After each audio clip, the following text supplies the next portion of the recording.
So in this lecture we will see the deadlock related concept, that is system model, deadlock character, methods for handling deadlock, deadlock prevention, avoidance detection, deadlock, and combined approach to deadlock handling. So first is the deadlock problem. It consists of a set of blocked process, each holding a resource and waiting to acquire a resource held by another process in the set. For example, it has a set of two tape drives, P1 and P2 each hold one tape drive and each needs another one. For example, semaphore A and B, and it is initialized to 1. So here P0 and P1, wait A, wait B, wait B and wait A. Next is bridge crossing example. So this is the diagram for bridge crossing example. Here the traffic only in one direction. Each section of the bridge can be viewed as a resource. If the deadlock occur, it can be resolved. If one car backups, several cars may have to be backed up if a deadlock occur and the salvation is possible.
Next is the system model. So resource types R1, R2, Rm, the CPU cycles, memory space, input output devices. Each resource type Ri has Wi instances. Each process utilizes a resource as follows: request, use and release. Next is deadlock characterization. The deadlock can arise if four conditions hold simultaneously. So these four conditions are mutual exclusion, hold and wait, no preemption, and circular wait.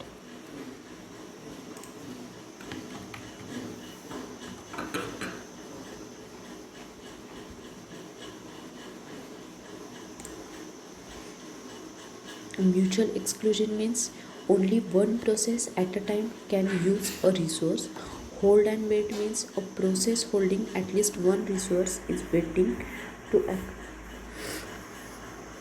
acquire additional resources held by other process.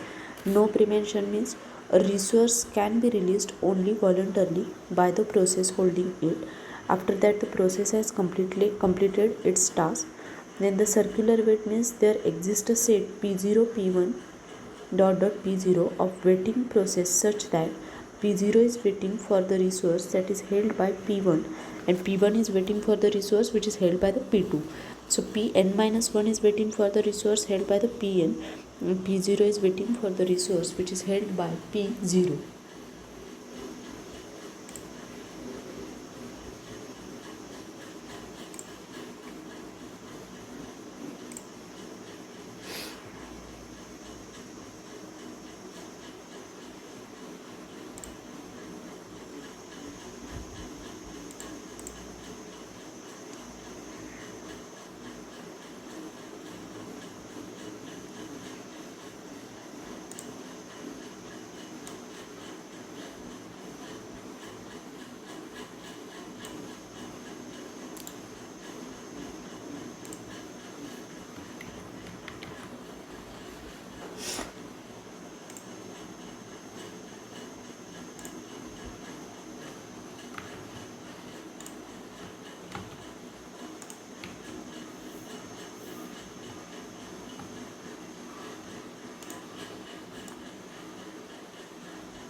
So next is resource allocation graph.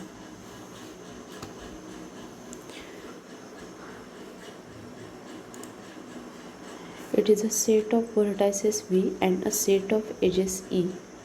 V is partitioned into two types, that is P and R. P consists of P1, P2 dot dot Pn, the set consisting of all the process in the system. R is R1, R2 dot dot Rm. It is a set consisting of all the resource type in the system. So request edge is directed edge P1 to Rj and assignment edge is directed edge Rj to Pi. So next is the resource allocation graph. Here process resource type with 4 instances, then Pi request instance of Rj and Pi is holding an instance of Rj. This diagram shows the example of resource allocation graph.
So this is a resource allocation graph with deadlock. First diagram is example of resource allocation graph. Next diagram is with deadlock. Next is the resource allocation graph with a cycle but no deadlock. So the basic fact is that if the graph contains no cycle, then there is a no deadlock, and if graph contains a cycle, then if only one instance per resource type, then there is a deadlock, and if several instances per resource type, then possibility of deadlock. Now there are some methods for handling the deadlock. That is, it ensures that the system will never enter a deadlock state. It allows the system to enter a deadlock state and then recover and ignore the problem and pretend that deadlock never occur in the system used by most operating systems including Unix.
So next is the deadlock prevention.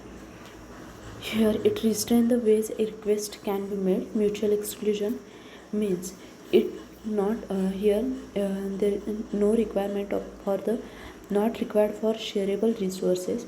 It must hold for the non-shareable resources.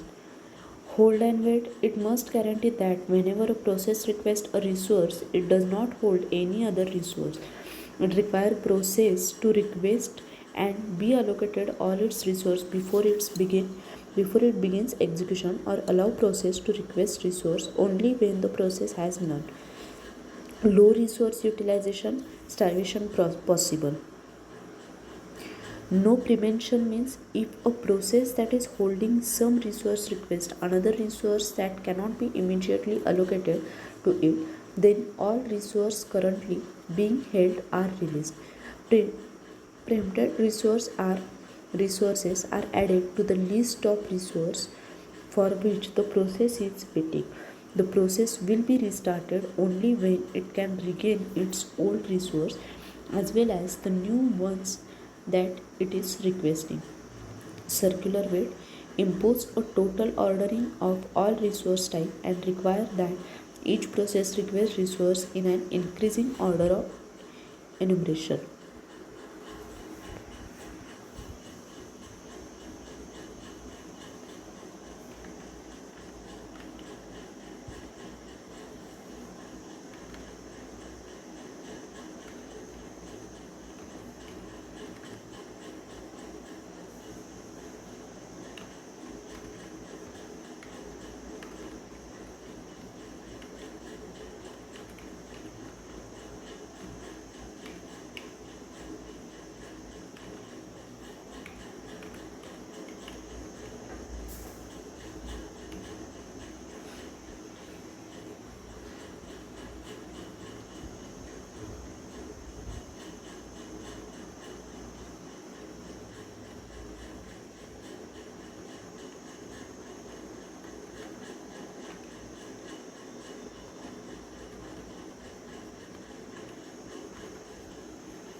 Next is deadlock avoidance. It requires that the system has some additional or prior information available. Simplest and most useful model requires that each process declare the maximum number of resources of each type that it may need. The deadlock avoidance algorithm dynamically examines the resource allocation state to ensure that there can never be a circular wait condition.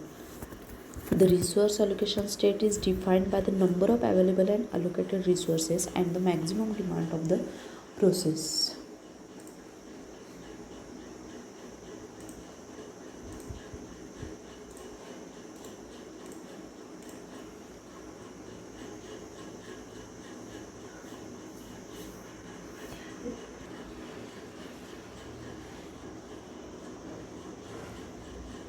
Next is the safe state. So when process requests an available resource, the system must decide if immediate allocation leaves the system in a safe state. The system is in a safe state if there exists a safe sequences of all the process. The sequences P1, P2, Pn is safe if for each Pi the resource that Pi can still request that can be satisfied by currently available resources. If Pi resource need are not immediately available, then Pi can wait until all Pi have finished. When Pj is finished, the Pi can obtain a needed resource, execute return an allocated resource and then terminate. When Pi terminates, the Pi plus 1 can obtain its needed resource and so on.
So the basic fact is that if the system is in safe state, then there is no deadlock. If system is in unsafe state, then there is a possibility of deadlock. For avoidance, ensure that the system will never enter an unsafe state. So this diagram clearly shows the safe, unsafe and deadlock state.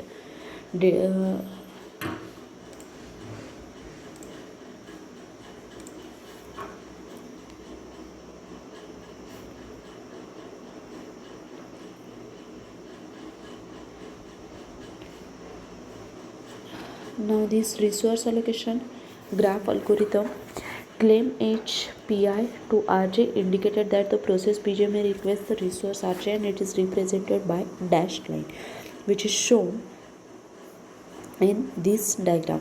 So this is resource allocation graph for the deadlock avoidance. This diagram shows the unsafe state.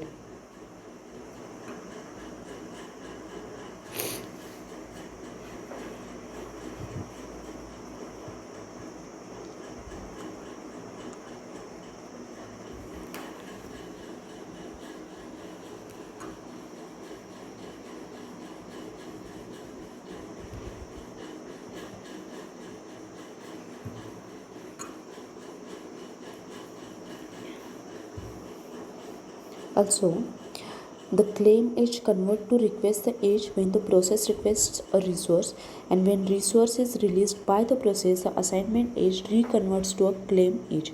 The resource must be claimed a priori in the system. So this is a resource allocation graph for deadlock avoidance, and the next graph is for the unsafe state.